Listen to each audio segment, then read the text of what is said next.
एल्वी उसकी शर्ट उठाकर देखता है तो उसकी पीठ पर काला निशान होता है। तब गैली कहता है कि इसे भी किसी ने काट दिया है। एल्वी कहता है बैन को जल्दी से पीठ में डाल दो।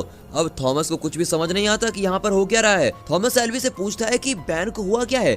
एल्वी कहता है उसे डंक लग गई है और उसके शरीर में जहर फैलने लगा है। कुछ ही दिनों में वो अब ज़ॉम्बी बन जाएगा। पर उसने तुमसे क्या कहा था? थॉमस कहता है उसने कहा था कि वो मुझे जानता है और इन सारी प्रॉब्लम्स की जड़ मैं ही हूँ, पर मुझे समझ ही नहीं आता कि इन सब का कारण मैं कैसे हो सकता हूँ। एल्वी उसे दिलासा देता है कि तुम परेशान मत हो, जहर चढ़ने की वजह से वो कुछ भी बोल दिया होगा। वहाँ से चलते हुए थॉमस पूछता है कि अब बैन का क्या होगा। एल्वी कोई जवाब नहीं देता। फिर दिखाते हैं कि उस शाम को जब दीवार बंद हो रही होती है तो सब मिलकर बैन को दीवार के अंदर ढकेल देते हैं और बैन की कहानी यहाँ पर खत्म हो जाती है। फिर थॉमस बहुत ही डिस्टर्ब हो जाता है। फिर दिखाते हैं कि सोते हुए थॉमस को फिर से वही सपना आता है। वो एक लैब में होता है और उसे कुछ लोग घेरे हुए खड़े हैं। एक लड़की थॉमस कहकर पुकार रही होती है और बीच में व्हाइट सूट पहनी एक औरत कहती है कि विकेट अच्छा है। थॉमस झट से आंखें खोलता है। बाकी लोग आराम से सो रहे होते हैं। वो दीवार को खुलते हुए देखता है। उस दिन के रनर्स मीनो और एल्वी उस गैप के अंदर जाते हैं। थॉमस न्यूट से पूछता है एल्वी क्यों जा रहा है, वो थोड़ी ना रनर है। इस पर न्यूट कहता है वो बैन की हालत देखने के लिए जा रहा है।